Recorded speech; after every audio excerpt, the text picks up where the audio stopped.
네, 한 주간의 삶도 성령 충만하시고 행복한 삶이 되시기를 축원합니다. 네, 날마다의 삶이 참 긴장 가운데 저희가 흘러가고 있습니다. 특별히 지금 올림픽이 또 진행되고 있어서 더군다나 많은 분들이 또 우리나라 선수들을 응원하고 계실 텐데, 그러나 이제 좀 더 긴장이 되는 것은 우리나라의 미래를 결정할, 그야말로 이제 지도자를 뽑는 일이 이제 한 달 정도밖에 남지 않은 그런 상황에 있습니다. 그래서 이런 시기가 되면요, 다른 분들은 잘 모르시지만 목회자들은 굉장히 곤란한 그런 입장에 있습니다. 왜냐하면 이런 때는요, 양복도요, 이게 색이 분명한 걸 입지 않도록 신경을 써야 돼요. 넥타이도 이게 빨간색 차느냐, 노란색 차느냐, 빨간색 차느냐, 이런 것도요, 이게 신경을 써야 되는 거예요. 우리 교회 분들은 이런 거 가지고 저한테 트집 잡을 부분이 안 계시지만, 어떤 교회는 정말로 이게, 그래서 저 오늘 보십시오, 색깔 그냥 이것도 아닌 저것도 아닌 이렇게 입었지 않습니까? 그러니까 이게 지금 선거 기간이 이제 다가올수록 이게 좀 민감해지는 이런 상황 속에서 자칫하면, 설교할 때도 그래서 이게 저는 손 들면서 설교를 많이 하는데, 이 제스처도 이렇게 함부로 하면 안 돼요. 이게 손을 어떻게 하느냐에 따라 이게 달라지니까 이게 상당히 민감하고 또 갈등을 유발할 수 있기 때문에, 그래서 이제 조심스러운 부분이 되어진다라는 거죠. 실제로 우리나라가요, 그 수많은 갈등들이 실은 존재합니다. 우리 세대 간의 갈등, 지역 간의 갈등, 여러 가지 갈등들이 있는데, 놀랍게도요, 우리 그 전 세계적으로 보면 우리 대한민국이요, 이 갈등, 사회적인 갈등으로 인해서 경제적으로 지출하는 비용이 246조 원이랍니다. 그러니까 생각해 보십시오. 이런 갈등의 그 상황으로 이런 그 수많은 돈을 지불을 하고 있는데, 1년에 이렇게 많은 돈을 지불하는데 우리나라 그 GDP의 1%, 2%를 올리는 것도요, 아주 힘겹게 해야 이제 이게 올라가는 건데, 이 정도 금액이면요, GDP 3%가 이렇게 올라갈 수 있는 그런 금액이라는 거죠. 그러니까 얼마나 많은 비용을 지출하고 있느냐, 참 안타깝다 하는 생각을 하게 됩니다. 세계 제2차 대전이 있었을 때 독일과 일본이 패망하고 나라가 이게 무너지게 됐을 때, 그때 무슨 일이 있었습니까? 그때 상황을 보면 나라가 완전히 잿더미가 됐는데, 그런데 놀랍게도요, 그 세계 제2차 대전이 끝난 다음에 전 세계에서 가장 급성장한 나라가 어딘 줄 아십니까? 바로 독일과 일본입니다. 왜 그랬는가 사람들이 분석해 봤더니, 그 당시에 나라가 완전히 와해된 상황이 되다 보니까 나라 안에서요, 뭔가 갈등을 일으킬 만한 이익 단체 자체가 없어졌다는 거예요. 그러니까 너무 어려우니까 그 상황 속에서 나라를 재건하는 일에만 그냥 집중하다 보니까 이렇게 급성장을 이루게 되어졌다라는 것이죠. 그렇다고 한다면, 이 땅을 살 때 우리가 이제 갈등 하지 말고, 싸우지 말고 이렇게 살면 물론 좋죠. 그런데 무조건 다 그렇다고 보기는 어렵습니다. 왜냐하면 사람 살다 보면 갈등이 안 생길 수 없거든요. 왜냐하면 이 사람 입장이 다르고 저 사람 입장이 다릅니다. 그리고 우리가 갖고 있는 의견도 획일적으로 하나로 만들 수는 없는 거죠. 다른 의견들을 실은 가질 수밖에 없는 겁니다. 그렇다면 문제는 뭡니까? 갈등이 문제가 아니라요, 그 갈등 자체를 어떻게 풀어가느냐가 훨씬 중요한 문제라는 거죠. 그래도 예전 분들은 갈등이 좀 있었어도 악수 한번 하면서 이것을 툴툴 털어버릴 수 있는 어떤 그런 여유가 있었는데, 그러나 아주 이제 심각한 것은요, 요즘 같은 경우는 많은 사람들이 증오하고 갈등하고 미워하는 그 마음들을 마음속에 이게 쌓아간다는 거예요. 이걸 해결해 버리지 않고 이것은 이제 쌓아가다 보니까 이게 이제 어떤 단어로 표현이 되냐면 혐오라는 단어로 표현이 됩니다. 예전에 제가 어렸을 때만 해도 이 혐오라는 단어는 자주 들어보는 단어가 아니었습니다. 근데 요즘에는요, 이 세대 간에만 혐오가 있는 게 아니라 이 나라 간에도 이 혐오가 생겨가지고 우리나라에 대해서 외국 사람들이 뭐라고 합니까? 이 혐한이라는 단어를 씁니다. 그리고 그 어린 이제 세대와 이 젊은 세대와 연세 드신 분들과의 그 관계 속에서도 젊은 애들이 보면 극혐이라는 말을 많이 써요. 그러니까 아주 혐오스럽다라는 거죠. 아니, 왜 이런 말들 이렇게 우리가 지금 사용하게 될 정도까지 상황이 이르게 됐냐 하는 것이죠. 실제로 이 혐오가 가득하고 갈등이 가득한 이 사회에서 갈등을 치유하고 혐오를 회복해야 할 가장 중요한 일을 감당해야 할 사람들이 우리 기독교인들인데, 그런데 지금 이 기독교인들마저도 교회마저도 기독교 혐오라고 하는 그런 그 이름의 중심에 그냥 서버리게 되는 안타까운 그런 현실 속에 실은 우리가 처해 있다 하는 것이죠. 자, 그렇다고 한다면 이런 안타까운 시대에 우리가 믿는 사람으로서 도대체 어떻게 살아야 할까? 우리는 고민하지 않을 수가 없습니다. 어떤 행동을 해야 좋은가 하는 것이죠. 갈등은 사소하고 작은 일에서부터 아주 큰 갈등까지 수많은 갈등들이 있습니다. 근데 제가 이 갈등을 보면서 한 가지 생각나는 이야기가 있어요. 그게 뭐냐면, 어느 손이 귀한 아두 집안이 있는데, 이 종갓집 며느리로 이제 들어가서 그 아이를 낳아야 되는데 아이가 계속 없었어요. 그러다가 이 가정에 큰 경사가 났습니다. 첫 손자가 태어난 거예요. 그래서 그 아들이 태어나서 얼마나 좋았겠어요? 온 집안 사람들이 다 좋아하는데, 그런데 이 며느리가 이제 산후조리가 끝날 무렵에 너무 충격적인 이 광경을 봐버린 거예요. 왜냐하면 이제 너무 그 손주가 아기가 귀했던 집안이어서 그런지 그 시어머니가 그 손주를 젖을 물리고 있는 거예요. 그래서 이제 이런 광경을 보고 며느리가 깜짝 놀라서 이 어이가 없어가지고 남편에게 이제 그 이야기를 한 거죠. 그랬더니 남편이 그냥 들은 채 만취 한 겁니다. 그래서 이분이 고민하다가 목사님을 찾아갔대요. 그래서 우리 집에 지금 이런 일이 생겼는데 이거 어떻게 하면 좋습니까? 그랬더니 목사님이 딱 한마디로 끝냈대요. 뭐라고 했냐? 맛으로 승부하세요. 그랬다는 거예요. 그러니까 실은 우리가 어떤 의미에서는 그 아주 작은 가정에서부터 실은 수많은 갈등들이 있을 때 사람들이 이 사회적인 그 모든 현상들을 연구하시는 분들도 각자 나름대로 뭔가 그것을 해결할 수 있는 방법들을 막 이렇게 찾으려고 다양한 방법들을 제시한다는 거죠. 그러나 이 갈등의 근본적인 부분들을 우리가 분명하게 깨닫지 못하면 이 갈등을 치유하는 여러 가지 방법들이 그저 한시적일 뿐이고 잠깐일 뿐이고 그것이 모든 사람을 다 만족시키는 그런 그 방법은 아닐 수밖에 없다라는 것이죠.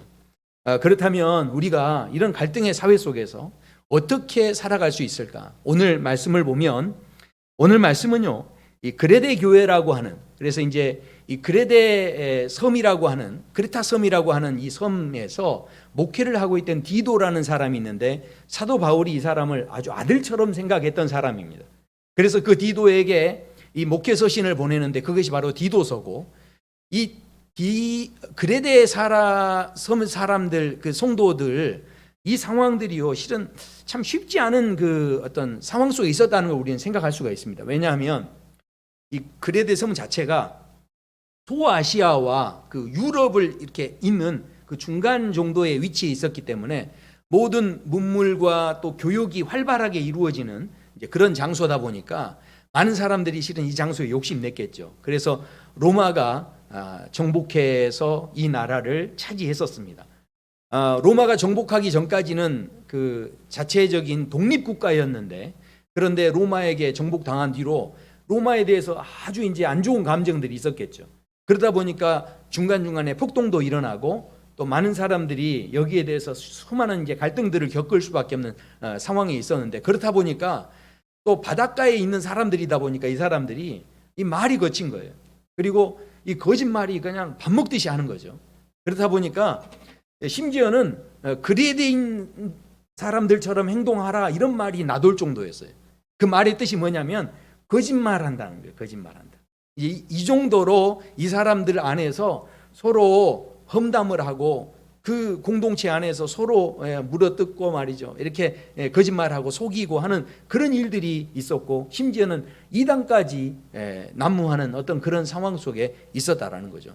그 성도들이 신앙을 지키기가 결코 쉽지 않은 갈등투성인 어떤 상황 속에 있었던 교회였습니다. 그래도 우리는 좀 낫지 않습니까? 이 사람들보다는 우리는 교회가 많이 있고 또 많은 교회들이 함께 연결되어 있기 때문에 서로 좀 위로하고 힘도 주고 어찌됐든 교회가 어떤 소리를 낼 수 있는 어떤 그런 부분이 있지만, 이 사람들은 그런 소리조차 낼 수 없는 아주 약하디 약한 그런 교회 성도들이었다는 거죠. 그런 성도들에게 하나님께서 이제 주시고 도전하시는 말씀을 오늘 소개를 하는데, 그 말씀의 시작이 이렇습니다. 3장 그 1절 2절을 보시면 이렇게 말씀합니다. 너는 그들로 하여금 통치자들과 권세 잡은 자들에게 복종하며 순종하며 모든 선한 일 행하기를 준비하게 하며. 자, 2절 같이 한번 읽어보실까요? 아무도 비방하지 말며 다투지 말며 모든 사람에게 나타낼 것을 기억하게 하라. 아멘. 저는 이 말씀을 보는데 마음이 답답해지더라고요. 아니, 뭔가 이런 어려운 지경이 있으면 하나님께서 위로해 주시는 말씀, 소망을 주는 그런 말씀을 주시면 좋은데, 오히려 자기를 비방하고 자기를 어렵게 하는 사람들에 대해서 어떻게 하라는 겁니까? 오히려 그들에게 순종해 주고 그들을 비방하지 말고 그들과 다투지 말고 그들과 심지어 어떻게 해요? 관용하면서 그들에게 온유한 마음을 가지라고 말씀하시니, 참 이런 말씀을 하시는 것이 도대체 왜 이렇게 이 연약한 교회에게 이런 말씀을 하셨을까 하는 생각을 해보게 됩니다. 그런데 그 이유가 무엇인지를 그 다음 절에 말씀하는데, 한마디로 이야기하면 우리 또한 전에는 어리석었다라는 거죠. 우리 또한 죄인이었다는 겁니다. 우리 또한 종노릇하는 자였고 우리 또한 악독한 자였다. 이제 이 이야기를 하는 거죠.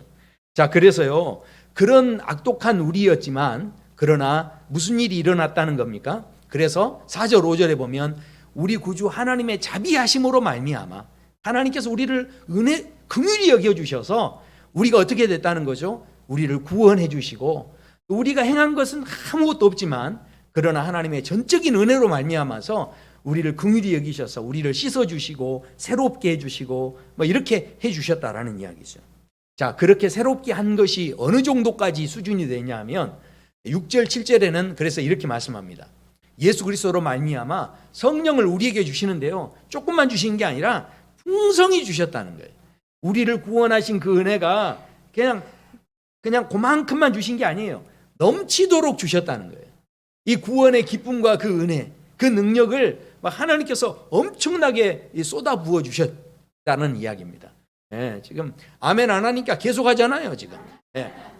아무튼 그 구원의 은혜를 너무너무 귀하게 이렇게 우리에게 허락해 주시는데, 심지어는 그 영광의 소망을 따라 우리가 상속자가 되게 하셨다 하는 것을 말씀을 합니다. 자, 이것이 무슨 이야기일까요? 결국은요, 이 그레데에 있는 성도들에게, 디도에게 하나님께서 주시는 말씀이, 너희가 세상적으로 봤을 때는 힘이 없고 가진 것 없고 또 큰 소리 낼 수도 없는 그런 연약한 자리에 있을지 모르지만, 그러나 너희들은 지금 그 누구보다도 부유한 사람들이고 그 누구보다도 하나님의 풍성함을 경험하고 있는 사람들이다, 그렇게 말씀하고 있다는 거죠. 예수님께서 우리에게 오신 목적이 무엇이라고 말씀합니까? 우리에게 뭘 뺏어가기 위해서가 아니라 우리에게요, 생명을 얻게 하고, 그것도 그냥 얻는 게 아니라 더 풍성히 얻게 하려는 하나님의 계획이 있다라는 것이죠. 저와 성도 여러분의 구원이요, 단순한 구원이 아니고 우리에게 넘치도록 하나님께서 풍성함을 허락하시는 구원이 바로 이 예수님의 구원인 줄로 믿습니다. 자, 그렇다면 이것을 아는 게요, 실은 신앙생활 하는데 이게 얼마나 중요한지 모릅니다. 이것을 우리가 분명히 알고 신앙생활을 해야 되기 때문에 오늘 이 디도에게, 또 디도의 그레데에 있는 성도들에게 이 말씀을 지금 도전하고 계신다는 거죠. 자, 한번 제가 설명해 드리면, 태초에 보면 아담과 하와가 있었어요. 그런데 그 아담과 하와에게 이 마귀가 다가와서 유혹했을 때 선악과를 따먹게 합니다. 근데 그 선악과가 보암직도 하고 먹음직도 하고 지혜롭게 할 만큼 탐스러웠다라고 말씀하죠. 자, 그런데 그 선악과만 그 에덴 동산에 있었던 게 아니었습니다. 성경을 보면요, 선악을 알게 하는 나무만 있었던 게 아니고 거기에 생명나무도 있었죠. 자, 그러니까 이 나무들을 자세히 보시면 한 가지 아주 분명하게 아셔야 되는 것은, 선악과를 먹었을 때 하와와 아담의 눈이 밝아졌다라고 말씀하는데, 마귀는 너희가 하나님같이 되라 이렇게 이제 유혹을 했죠. 자, 그런데 놀랍게도 이 선악을 알게 하는 나무가요, 선과 악이라고 하는 이 열매가 한 뿌리에서 나왔다는 거예요. 우린 지금 대부분 열매는 악한 나무에서 나온다고 생각하고요. 선한 열매는 선한 나무에서 나온다고 우린 생각하죠. 그런데 선악의 열매가 지금 원산지가 어디라는 겁니까? 한 뿌리에 있다는 거예요. 한 뿌리에. 그러니까 한 뿌리에서 그게 이렇게 나왔다는 것은 우리가 아무리 눈이 밝아서 내가 보기에 이게 선한 열매야, 이건 좀 악한 것 같아, 우리끼리 아무리 이걸 이야기해 봐야 그 원산지는 어디라는 거죠? 악한 뿌리에 있다는 거예요. 아니 그 선악의 그 뿌리가 하나에서 나왔다는 이야기죠. 그렇다면 그것을 진짜 악인지 선인지, 겉모양은 아무리 선하게 보여도, 겉모양이 아무리 악하게 보여도 그게 진짜 무엇인지를 알 수 있는 건 결국은 하나님밖에 안 계시다는 거죠. 그러니까 우리가 이 땅에서 이게 옳다 저게 그르다 아무리 지금 따져봐도 그것이 왜 진짜 옳은지, 그것의 그 속에 있는 진짜가 무엇인지를 정확히 알 수 있는 분은 누구시라는 거죠? 하나님밖에 안 계신다는 거예요. 그러므로 우리가 아무리 율법을 지키고 우리가 또 뭔가 바르게 산다고 노력해봐야 그것 자체에 가지고 내가 누구보다 좀 더 낫다, 못하다 이렇게 구분 짓는 것 자체가 실은 어리석은 것이 될 수밖에 없다라는 것이죠. 우리가요, 구원받는다는 게 무엇이냐? 그래서요, 정말 구원받은 사람은요, 바로 저 선악을 알게 하는 나무 자리 밑에서 서성거리는 사람이 아니고, 저기에서 더 이상 옳고 그름을 따지면요, 교회에서 신앙생활 하면서도 늘 그 틀에 매어가지고 그렇게 사는 거예요. 그러나 정말 구원받은 사람은 절대로 선악을 알게 하는 나무 자리에서 헤매지 않습니다. 저 자리에서 완전히 옮겨져서 생명나무 자리로 옮겨버리는 거예요.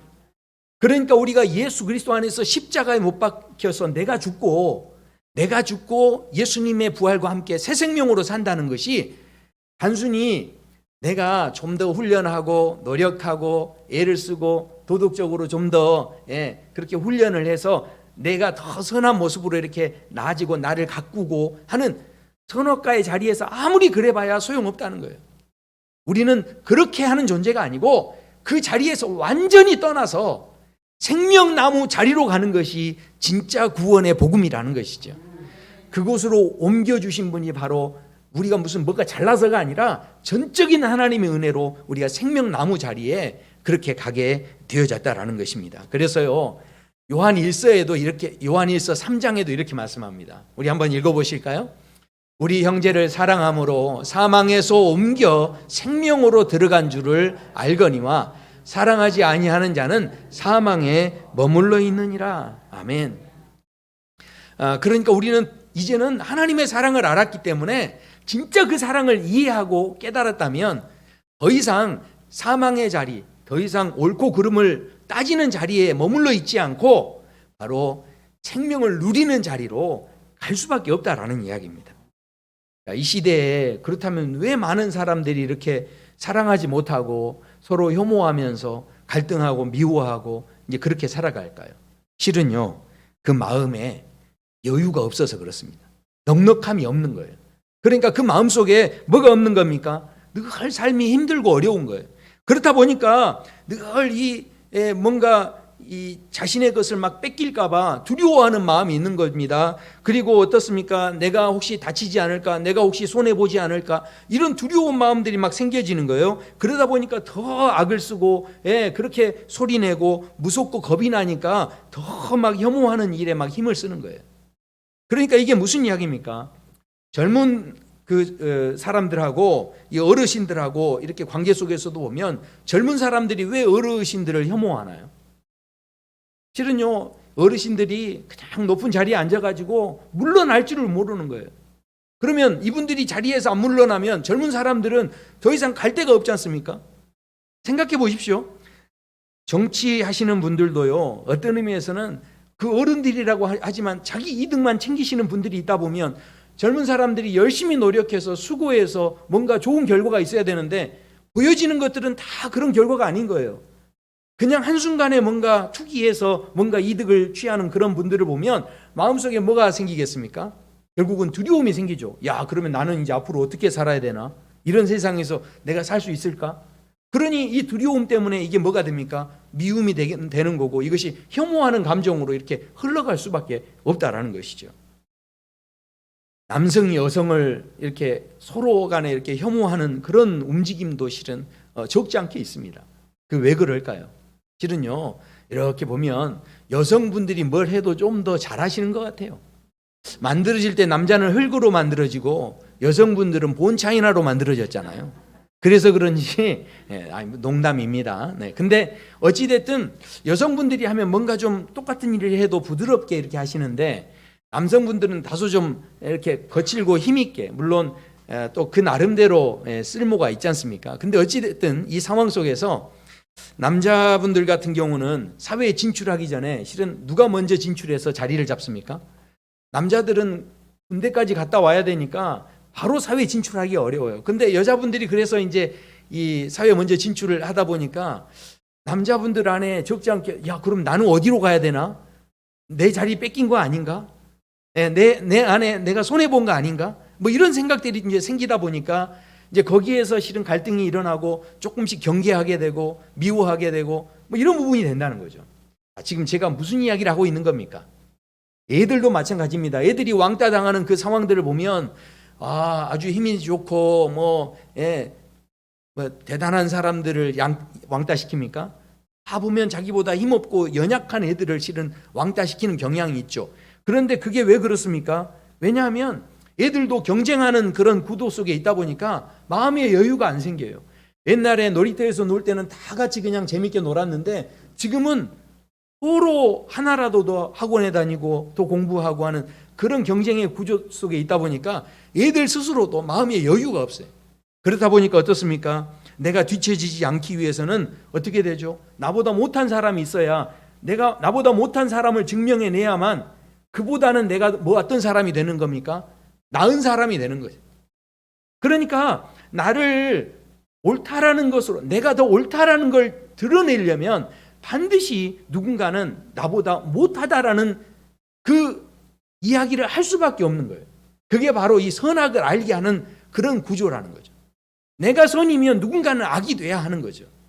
끊임없이 이것은 갈등을 일으킬 수밖에 없고, 이 선악을 알게 하는 나무에 서 있는 사람들은 눈이 밝아서 뭔가 다 잘 알고 깨닫는 것 같지만, 그러나 그 삶의 자리에는요 늘 긴장감이 있고 늘 다툼이 있고 늘 스트레스가 가득할 수밖에 없는 그런 삶의 자리가 될 수밖에 없다라는 것이죠. 그러니까 사람들이 화를 내는 것도요 그냥 화내는 게 아니라 손해볼까 봐 두려워서 화를 내는 거예요. 내가 거기에서 무시당할까 봐 두려워서 화를 내는 거고요. 이게 왜 그렇습니까? 선악을 알게 하는 나무 때문에, 그 자리에 섰기 때문에 그런 모습이 우리에게 있을 수밖에 없다는 거죠. 지성과 영성의 만남이라는 책에 보면 그 이어령 씨가 쓰신 그 책인데, 거기에 이제 그런 이야기가 나옵니다. 같은 방향으로 이제 여기에다 말뚝을 딱 박아놓고 거기에서 360명이 달리기를 시작하면, 이 기준을 딱 정해놓고 달리기 시작하면 당연히 1등, 2등, 3등, 4등 하면서 이게 360등까지 이게 나오는 거예요, 등수가. 그렇지 않습니까?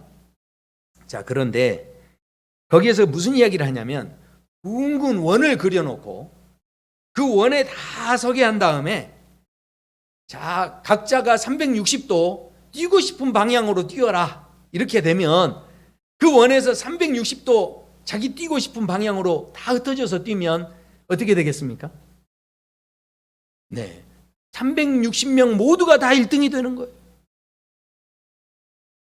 그렇잖아요. 누가 1등, 2등이 가려지는 게 아닌 거예요. 자, 한번 생각해 보십시오. 하나님께서는요 우리에게 직선거리를 주면서 달리기 시켜서 1등, 2등, 3등을 가려내시는 하나님이 아니시다라는 것이죠. 하나님께서는요 우리에게 각자에게 주신 은사가 있다고 말씀합니다. 천지를 지으실 때도요 어떤 새는요 낮에 우는 새가 있고요, 어떤 새는 밤에 우는 새가 있어요. 어떤 꽃은요 봄에 피는 꽃이 있고요, 어떤 꽃은요 가을에 피는 꽃이 있어요. 그 모든 것을 보시면서 하나님은 뭐라고 하셨습니까? 보시기에 심히 아름다웠다는 거예요. 보시기에 심히 좋았다는 거죠. 그러니까 하나님께서는 그 모든 것들에 대해서 그 360도로 다 이게 돌아가면서 각자 나름대로 사명을 가지고 뛰는 것을 보고 아름다워하셨지 1등, 2등 순위를 정한 게 아니었다는 거예요. 근데 1등, 2등 순위를 정하는 건 뭡니까? 꼭 선악을 알게 하는 나무에서는 그게 정해질 수밖에 없어요. 그래서 하나님께서는 모든 사람들이 생명나무에 들어오기를 원하시고 생명나무에서 진액을 빨아들여서 그 생명나무의 그 은혜를 입어서 그걸 가지고 세상을 향해서 나가기 원하시고 흩어지기 원하시고 통로가 되기 원하시는 거예요. 생명나무 중심으로 모여서 거기에서 은혜를 받으면요, 그러면 내가 어디를 가든지 그 방향을 향해서 하나님께서 나와 함께 하시고 나와 동행하시고 하나님이 주셨던 그 놀라운 은혜들을 우리가 다른 사람에게 이렇게 나눌 수 있게 하셨다라는 것이죠. 그런데 이 놀라운 하나님의 사랑에 대해서 우리가 그래서요, 이것을 제대로 우리가 알려고 한다면 결국은 어떻게 합니까? 결국은요, 자, 옛 사람을 벗어버리고 새 사람을 입는 자리로 우리가 분명하게 나아가야 한다는 거죠. 그래서 오늘 말씀에서도 뭐라고 말씀합니까? 자, 우리 말씀해 보시면 기도를 통해서 로마서에서도 실은 이런 말씀이 나옵니다. 우리 한번 로마서 말씀 한번 읽어보실까요? 한 사람의 범죄로 말미암아 사망이 그 한 사람을 통하여 왕노릇하였은즉 더욱 은혜와 의의 선물을 넘치게 받는 자들은 한 분 예수 그리스도를 통하여 생명 안에서 왕노릇하리로다. 아멘. 예. 선악을 알게 하는 나무에 있으면요, 마귀가 실은 이 왕노릇하는 거예요. 거기에선 그 1, 2등이 다 정해지는 거지만, 그러나 생명 안에 들어와 있는 사람들은 우리 각자가 다 생명 안에서 왕노릇하게 하나님께서 우리 각자를 다 그렇게 왕으로 세워주시는 놀라운 은혜를 주셨다라고 성경은 거듭해서 우리에게 말씀하고 계신다는 것이죠. 그래서요, 그렇기 때문에 오늘 디도의 말씀을 통해서 우리에게 비방하지 말고 다투지 말고 관용하지 말고 온유함을 나타내라고 말씀하는데, 너무 놀라운 말씀이죠. 은혜로운 말씀이죠.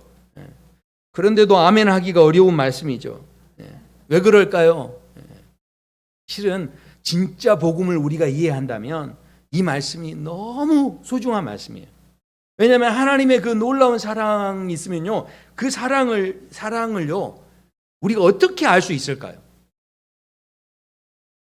하나님이 우리를 사랑하는 것을 하나님과 나만 있으면 알 수 있을까요? 이게 사랑인 줄 잘 모르는 거죠. 실은 상대편이 있어야 그 사람을 통해서 하나님의 사랑이 도대체 어떤 사랑인 줄 아는 거죠. 우리 교회에 지금 우리 장로님 한 분이 지방에 지금 가셔서 일을 하시는데 그분들하고 이렇게 상대하시면서 너무 그냥 거칠게 대하시니까 스트레스를 지금 많이 실은 받으셨다는 거예요. 그런데 그러면서 그 장로님 하시는 이야기가 하나님의 사랑이 얼마나 큰지 깨달으셨다는 말씀을 하시더라고요. 이게 무슨 이야기입니까? 그 사람들이 비방하고 거칠게 대하고 할 때, 야, 하나님께서 그런 나 같은 사람도 사랑하셨던 하나님이 어떤 심정이셨을까? 그것을 깨달았다는 거예요. 생각해 보십시오. 상대를 통해서 실은 내가 하나님의 사랑을 베풀 수 있을 때, 야, 이런 게 하나님 사랑이구나 하는 것을 이 상대가 있어야만 이걸 알게 되는 거지, 상대가 없으면 이걸 실은 제대로 깨닫기 어려운 거예요. 그런데 우리는 다 어떻습니까? 어떻게 해서든 상대방을 없애버리려고만 노력을 하는 거예요. 없애버려야 속이 시원하고, 상대편이 있어야만 정말 하나님의 사랑이 뭔지를 내가 더 깊이 깨달을 수 있게 되는데도 그렇게 한다라는 것이죠. 자, 그런데요, 구약 성경이 그래서 우리가 이 땅에서 갈등하고 혐오하는 그런 삶을 사는 것은 절대 실은 바람직하지 못한데, 성경에 참 희한한 내용이 하나 나옵니다. 왜냐하면 구약 성경에 보면 하나님께서 오히려 우리에게 혐오하는 마음을 가져라 이런 말씀이 나와요. 아니, 어떻게 이런 말씀이 나오지 싶죠. 자, 그런데 어디에 나오냐면 그 가증한 음식들에 대한 표현들을 하실 때 너희가 그 음식들에 대해서 혐오해라 이런 게 말씀을 하십니다. 그리고 가증히 여겨라 이런 말씀을 하시죠. 그런데 그때 보면 그것만 말씀하는 게 아니라 이방의 그 우상 숭배하는 사람들에 대해서도 너희가 이 사람들에 대해서 가증히 여겨라, 우상에 대해서 가증히 여겨라 이런 말씀들을 거듭해서 말씀을 하십니다. 왜냐하면 그들의 그 우상 숭배의 방식들에 대해서 가증스럽게 여겨라, 이들에 대해서 어떻게 해요? 혐오하는 마음을 가져라, 악한 것에 대해서 단호하게 잘라버려라, 제거해라 이런 말씀이 나옵니다. 자, 그런데 놀라운 것은 성경, 그러니까 신약 성경에 가면요, 이게 분위기가 딱 달라져요.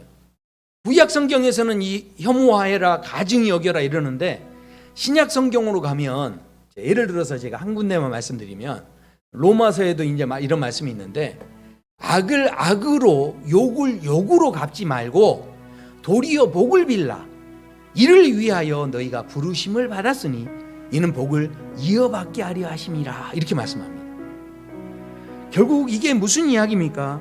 결국은요, 구약 성경에서는 왜 하나님께서 가증히 여겨라, 혐오해라 이렇게 말씀하셨을까요?